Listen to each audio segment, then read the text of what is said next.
The coolest part about leadership is that it matters. The hardest part about leadership is that it matters every day. Right. So what can we do every day to help maintain that consistency? That's what this is all about. It's doing small things over a long period of time. That's how we create change. And so small things in the workplace, small things in the decor, small things in the lighting, all that matters. So research says that people don't leave their job, they leave their manager. But what makes a good manager? And how do you ensure that your team doesn't leave or just tune out? My guest today went undercover to find out what workers really want. And what he found wasn't a bigger paycheck or more vacation days. Welcome to Work Better, the Steelcase podcast where we think about work and ways to make it better. I'm your host, Chris Congdon, and today we're tackling one of the toughest leadership issues, employee attraction, retention, and engagement. My guest today is Clint Pulver. He is an author and keynote speaker and workplace expert, best known for his work as the Undercover Millennial. If you are in a level of influence, if you are a people leader, you're the number one reason why people stay. You're also the number one reason why people choose to leave. Clint shares practical tips, personal stories, and a really energetic take on how to create workplaces people never want to leave. Here's my conversation with Clint. Hi, Clint. Welcome to Work Better. Thanks for having me. It's an honor to be here. Well, I'm really interested in hearing more about your work because we're always thinking about the employee experience. How do we help people stay more engaged, retain them? And in your work, you talk a lot about mentorship versus management. So I want to unpack that a little bit.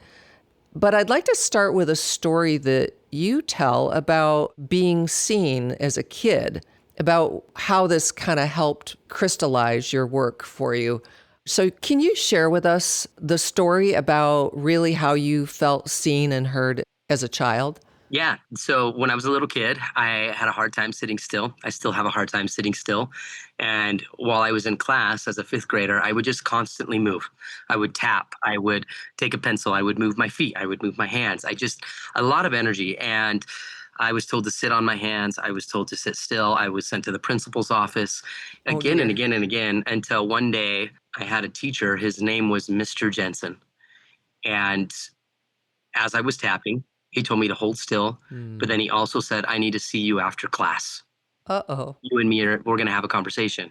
And I'm thinking, this is it. Like, I'm getting kicked out of school as a 10-year-old. This is the end of the line. And the class dismissed. The bell rung. It was just me and him. He pulled me to the back of the room. He sat me down. He goes, listen, you tap a lot. You tap in my class and you tap in everybody else's. And you're just constantly moving. He goes, I watch as you write with your right hand and then you tap with your left hand. And then while doing the assignment, you switch the pen and you start writing with your left hand and then you tap with your right hand. And he said, I think you're ambidextrous. And I had no idea what that meant. And he just simply asked, he said, can you tap your head and then rub your belly at the same time? And I could do it. And he says, now can you switch it? Yeah. And he just said, Clint, I don't think you're a problem. I just think you're a drummer. And Christine, I'm someone who believes in the power of moments. I think in our lives, we don't really remember days in our lives. We remember the moments.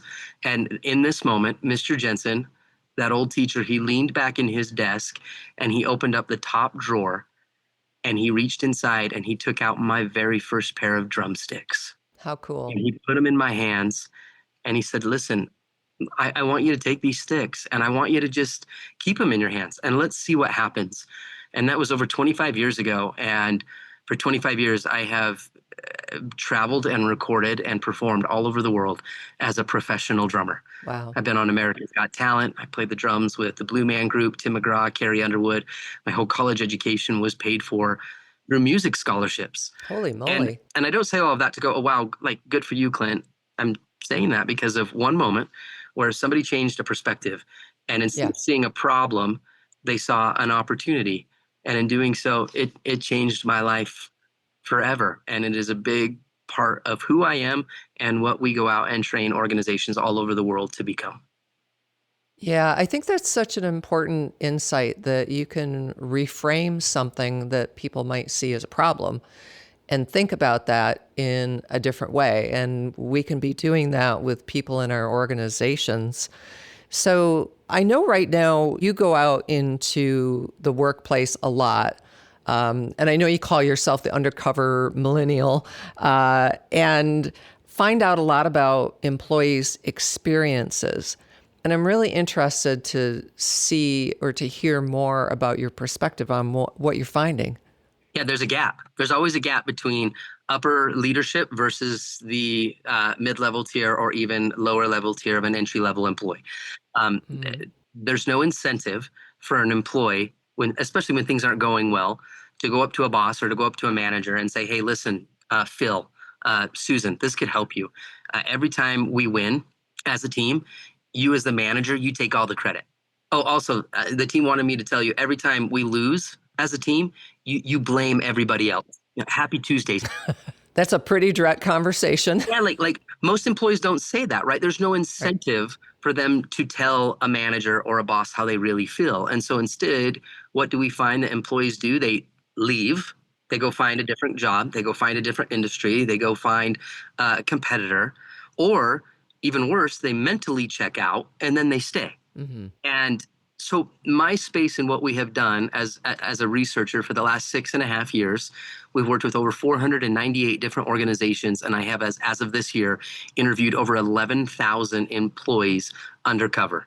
Wow. And it gave me the ability, because of my age, to go in to workplaces as someone who was looking for a job. And I would go up to these employees before I would say before I would apply or look to be hired by the job. And I would just say, "What's it like to work here? I'm just curious. I'm thinking about applying. Would you recommend it?"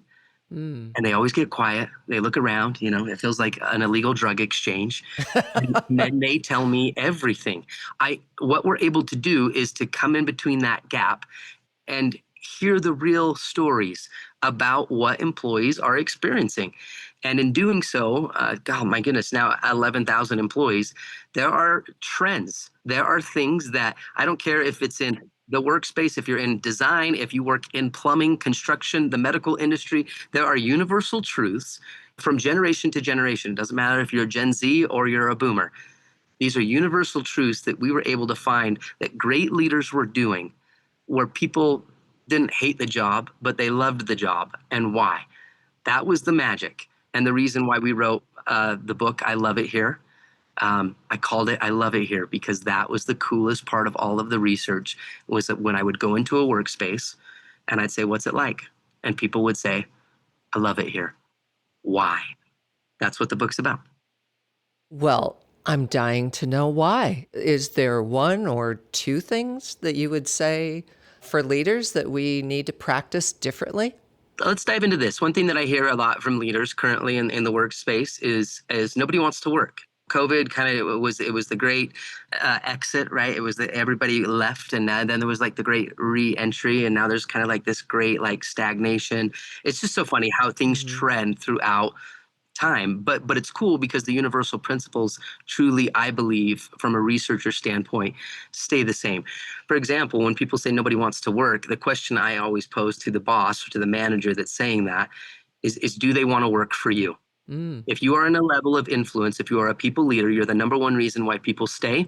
You're also the number one reason why people choose to leave. 67% of all turnover can be traced back to leadership. Yep. As a leader, if you are a people influencer, you lead individuals, you have to understand first and foremost that you cannot change anybody.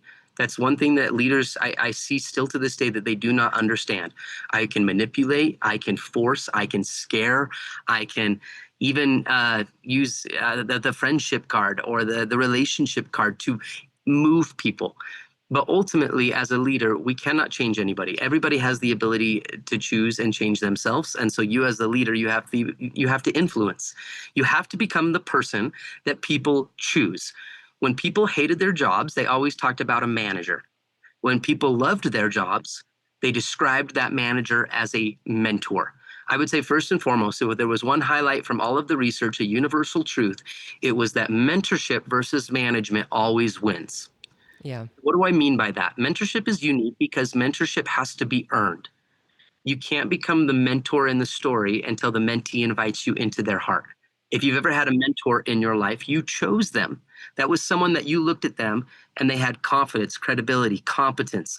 They had the ability to, they would be honest with you. And they also cared about you. They became somebody that because of them, you got to live a better story. I think this is a really unique insight. Okay. There were two variables in every workplace that would determine whether somebody as an employee was thriving at work or just surviving. And those two variables are standards in the workplace and then connection in the workplace. Standards and connection. What do you mean when you say standards? Standards would be like things that we can trace, metrics. Are we profitable? Statistics. Are we better today than we were yesterday? A standard would be a vision statement. I need you to show up on time, responsibilities of the job. They are the tangible sides of business. Mm-hmm. The connection side is the intangible side of what we do in leadership. It's making sure that people feel seen, they feel heard, they feel understood. It's when you as a boss realize that your employees have a life outside of work. Right. So that stuff is hard to trace. There is no real tangible statistic to that. It's harder, it's more intangible. But those are the two variables that we will use. We could always determine there were four types of managers in every workplace. The first manager was the removed manager. This was the individual, they were low on standards. They were also low on connection. What did this create in the employee workforce? Disengagement. Okay. Everybody became removed from them because they were removed from the job. This is like the individual, like you're burnt out, like you're tired, like the thought of coming to work makes you nauseous, like you're living for the weekends. You should have retired 15 years ago and you're still here. That kind of management always creates disengagement. The second manager was the buddy manager. This was the individual that was low on standards, high on connection. This is the manager that I love you and we're friends. Let's go hang out on the weekend. We play Xbox on the weekend, and then Monday morning they try to lead and the employee's like, I just saved you in Call of Duty on Friday, Steve. Like, what, now you're the manager? So that combination of low standards, high connection creates entitlement. Yeah. This is where the employees become more of the HR director than the HR director, because the HR director would rather be liked more than they're respected. The third was the controller. This is the manager that's high on standards, low on connection. Okay. So this is the old like command and control. Sure. Like, I'm not here to be your friend. Do your job. You don't want to be here? Leave. Easy come, easy go. You want me to love you as a boss? No, smile. I give you a paycheck. Tomorrow's going to be worse. That was my first boss. Yeah, totally. And so what that creates is rebellion, pushback. Mm-hmm. These are the managers and the lead. You go head to head with every employee. Fear-based manipulation. Sometimes it gets results, but the results never last. And so that tactic of, well, you're not going to go anywhere, or it's an employer's market, still I think is a scary place to be because it's not sustainable. It never lasts. And this is why the fourth manager was complete magic. And I call them, of course, the mentor manager, the individual that was high on standards, but they were also equally as high on their ability to connect with the employee. And what did this create? Respect. High standards, high connection. It was the secret formula that time and time again created results, allowed a company to be profitable, to grow, but it also allowed for people to be seen. You make those deposits of trust. It allowed a company to make withdrawals for high standards. It's a hard balance, but it was a beautiful, simplistic way after 6 years of research to be able to explain where do you fit in this? Sometimes you're all four in one day as a manager, but the goal is to become the mentor. So, Clint, one of the things that I reflect on when I listen to you talk about this is whether people who are in leadership roles today have learned how to do the high connection. Like for some people, they come naturally. And in one of your examples, it's like maybe it comes too naturally. Yeah. But it feels like as an organization, you know, I mentioned my first boss was definitely high on the standards part of things. I don't think connections even really existed. Yeah. But like, how do we learn? What are some of the practices that we can do as leaders to learn to get that right balance? First and foremost, none of this works if you don't love people. Okay. The problem I see in the workplace is so many managers that got promoted because they were really good at their job. They were really good at sales. They were really successful in some element. And so the next move for the company was to just promote them into leadership, to promote them into management. And there's a definite lack of management and leadership development training in organizations. But I think above that is, do you really love people? If you are not in this because you love people, you're in this because you love power, you love a higher pay raise. Uh, you're just going to be the controller. You're going to be the removed individual. You're going to burn out. You're going to be the problem that we see so often in the workplace. So first and foremost, check yourself and look in the mirror and go, do I really want to advocate for people? Do I really want to help people live better because they're influenced and around me? The second thing that I would add is, sometimes I've heard leaders or leadership training gurus or trainers or speakers say, you should become the leader that you wish you had. Mm-hmm. Like, be the leader that you wish you had in the workplace. And for me, I have found greater relevance and power and success in the leaders that we have trained in helping them to understand, no, become the mentor you were lucky enough to have. Mm. Maybe not everybody, but I would say a lot of us have had, whether it was a teacher, a parent, a grandparent, a friend, a boss, an individual that has made your life a better story, somebody that you chose, somebody that because of their influence allowed you to see further than you could have on your own. Those are two really cool places to start. Clint, we've been living through, and you mentioned, the pandemic and the kind of ups and downs of the way the world of work has been, particularly over the past 5 years. To me, and I've been working for quite a while, it feels like there's been more change in the past 5 years than there's been in a generation. And like that can be really difficult for people in leadership roles. It could be difficult for employees. It feels like what you're talking about feels fairly evergreen, eternal. Like it always makes sense for you to be a mentor and to make strong connections with your people. Are there any other things that with this context that we're working in right now that you'd say we need to focus on even more? Yeah, 100%. Your employees will tell you how to lead them better than any Forbes article. Okay. The 3 things that every Gen Z employee is looking for right now. Right. Or here's the 5 things you need to be using in AI to be a more effective leader and retain the millennials. All of that throughout my years, again, as a researcher, all of the undercover research that we have seen, the moment that a leader stops looking at people as a generation, if they stop looking at the headlines and they start looking at their people, the people in front of them, individuals are unique. And I think the moment that we try to categorize individuals into a stereotype or into a bucket based off of their age or based off of even current trends. Now, trends and the world that we live in definitely influences how we work. It influences our perspective. But at the core, we cannot forget that we have an individual in front of us that is our employee. If you become the mentor in the story, I will die on this hill. They will tell you how they want to be led better than anything else that you can do. So how do we do that? Yeah. How do you get real answers from people if you're not an undercover person asking about, would you want to work here?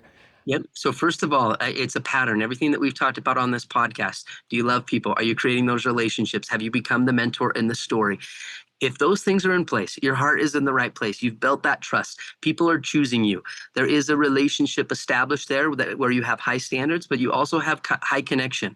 They look at you and they go, okay, you're an advocate in my story, not just a boss. Mm-hmm. If we've achieved that, then we can move into what I call the status interview. I love this because every employee has a status. I came from the medical industry. I worked in the medical field for 5.5 years in the operating room. And the doctor would always call out while working and performing surgery. He would say, okay, what's the status of the patient? I need a status update. What the doctor was really asking for was tell me the heart rate, respiratory rate, body temperature, and blood pressure of the patient. One of the best things that if I was an employer right now, I am an employer. I run a team of 8 people that I lead, and then I have another organization of 500 people that I oversee. And I do this with them frequently. If I was a listener and a people leader, this would be the first thing that I would do. I would take your rock stars, your best people, the people on your team that if they handed you a 2 weeks notice saying that they've gone and found another job, it would put you in a hard spot. Who are the people that you can't do work without? Create a moment, and you could do this over the phone. You could do it in person. You could go for a walk. You could invite them to lunch. Call them into your office. Begin the meeting and just start with vocal praise. Create safety, psychological safety. It matters. It's important. Pour into them. Let them know why you need them, why they matter, why they're an asset to your company, and then ask them these 3 questions. This is worth the whole podcast right here. This is worth listening the entire time. Okay. The first question, I want to know, as your employer, what can I do to keep you here? Second question, I want to know what is getting in the way of your success at work. What else can I do to help you live a better story? What else can I do to help you win? Those 3 questions. Mm-hmm.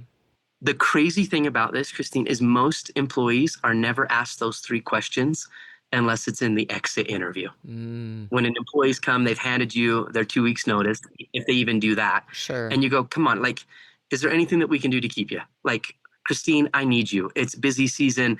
I didn't see this coming.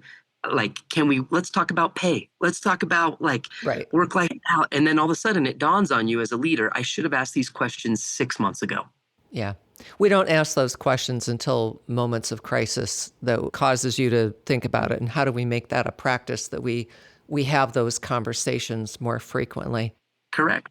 Hey, Clint, I want to ask you, when we were talking about disruption earlier, and you kind of mentioned this, but I just want to go back to it. Like, the situations in which we're working and forming connections have changed for a lot of people. It's much more common for organizations to have some level of remote work. And, that varies by organization, and it's fairly stable right now, I'd say. But it has changed the way that we interact with each other, our kind of patterns of behavior. Do you think there's any particular advice that you would give to leaders where either their teams are distributed, they're not face-to-face, maybe they're working in different countries or different locations, or working from home? Like, we're just interacting more on screen sometimes than we are in person. Mm-hmm. Any thoughts about that? My thoughts are, it's hard. Mm-hmm. It's really hard. And the more virtual we are becoming, some people love that and they prefer that. I'm a big advocate of meeting people where they're at. I've got some people, they love to be in the workplace. They love to be in the environment and the colleagues and the friendship and the collaboration and a team environment. Other people are like, I hate that. And so again, for me, always what we have seen is when a boss is able to go to an employee, and if that is an option to work from home, okay, let's talk about it. And we're gonna have high standards, but I gotta have high connection. And so it's that constant balance. If you're not able to maintain those high standards, the profitability, the productivity, the effectiveness, because people are working from home, then things have got to change, right? And our standards are then lowering. And that's why you see a lot of bosses and a lot of organizations bringing people back into the office. Sure. Because just in a virtual setting, there's just no comparison to what that equates to when you're in a workspace with individuals, working alongside them, the camaraderie, the culture that exists in an environment where you're with people, not just on a screen. Yeah, and you're right. It is hard to get that right balance between the standards and the connections. What I do want to get your sense of this, because if you have gone undercover into a bunch of organizations to doing research, you've probably seen a lot of different types of physical spaces. And a lot of our listeners are really interested in what we can do to the physical workplace to help on all kinds of things: engagement, collaboration, psychological safety, you name it. There's a lot of things. Yeah. And I'm curious what things you've seen that you would share with our listeners in terms of some of the best experiences or best practices you've seen. Totally. I dedicated a massive part of my book on this because it was a huge part of creating an organization that people never wanted to leave. A place that reflected, first and foremost, this is what I would say: does the workspace reflect your values? Does it reflect the vision. I will never forget the organization Weave going into their workspace. Still to this day, out of all of the organizations I worked for, it's still a highlight for me. Their core mission statements were three things. Our people are hungry, our people are creative, and our people are caring. Those three things. And then what they did is they attached a mascot to each one of those words. So the bear was hungry, the sloth was creative, and then the gorilla was caring. Interesting. So then all over that workspace, sloths, gorillas, pictures of bear, like just this fun, unique environment. And everybody, I believe if you're facing in the right direction, all you have to do is keep walking. Problem is, most people don't know what that direction is. And when employers do that really well, from keeping the mission statement simple to allowing the workspace to reflect what that mission statement is, it is a reflection of this is where we're walking. This is what we're doing. This is what we stand for. This is who we are as an organization. From the cubicle to the desk, to the ceiling, to the decor, to the furniture, it represents who we are as an organization. I will say this very quickly. The coolest part about leadership is that it matters. The hardest part about leadership is that it matters every day. Right. So what can we do every day to help maintain that consistency? That's what this is all about. It's doing small things over a long period of time. That's how we create change. And so small things in the workplace, small things in the decor, small things in the lighting, all that matters. It's doing small things consistently over a long period of time that, again, that's how you win in this. Well, Clint, I was going to ask you for a closing thought, but I think you kind of went there naturally, is just this idea that leadership matters and that it matters every day is a really important thing for people to think about. You kind of don't get to take off a day and say, I'm not going to be a leader today if you've taken on that responsibility. Do you have one other thought that you want to close with, or did we pretty much catch it? I'll close with this. I think it's important sometimes on these podcasts or leadership trainings, we sit here and we say all the things that leaders need to be doing better, or all the things leaders should be doing differently. But I would like to end the podcast by telling every leader that's listening to this that you're probably doing better than you think you are. Sometimes we just don't hear that enough. And leadership is very hard. It is lonely. It can be extremely difficult. It is not all sunshine and rainbows. And the incredible leaders that truly love people and dedicate their lives every day to being significant in people's lives and in the workplace. There's a difference between success and significance. And my final thought would be, you're doing better than you think you are, but also remember that it's not about being the best in the world. It's about being the best for the world. And that's what you get to do. That's what leadership is about. And there is no better calling. The thought that, again, because of you, somebody goes home a better dad, a better mom. They live a better story. You're striving to be the best for the world. And what a call, what an opportunity, what a privilege. And so thank you to all of the amazing leaders that are striving to do that. And you're doing better than you think you are. Well, for our listeners and to Clint Pulver, you just made me smile. So, Clint, thanks so much for joining us today on Work Better. You're welcome, Christine. It was an honor. Thank you. Improve the hybrid experience for your team with the Ocular Collection. Unique table shapes improve sightlines to create a more equitable experience for in-person and remote meeting participants. Discover the benefits of rethinking your hybrid workspace with Ocular at steelcase.com/ocular. My conversation with Clint reminded me that there are just some universal truths to being a good manager, like helping people learn and grow, and connecting with them to ensure that they feel seen, heard, and understood. It's not a guarantee, but it goes a long way. Before you go, would you be sure and share this episode with a friend or a colleague, and follow us wherever you get your podcasts? Please visit us at steelcase.com/research to sign up for the Work Better weekly newsletter for workplace research and design ideas delivered right to your inbox. Thanks again for being here, and we hope your day at work tomorrow is just a little bit better. Thank you to everyone who helps us work better, including our producers, Katie Pace, Rebecca Charbowski, Stav Kontas, Chiara Licari, and Brandon Lasik. We are thankful for the creative art direction by Aaron Ellison and Emily Cowdery. and for the editing and sound mixing by Soundpost Studios, and the technical support by Mark Caswell, Sean McManaman, and Jose Jimenez. Our digital publishing is by Areli Ariano and Jordan Marks.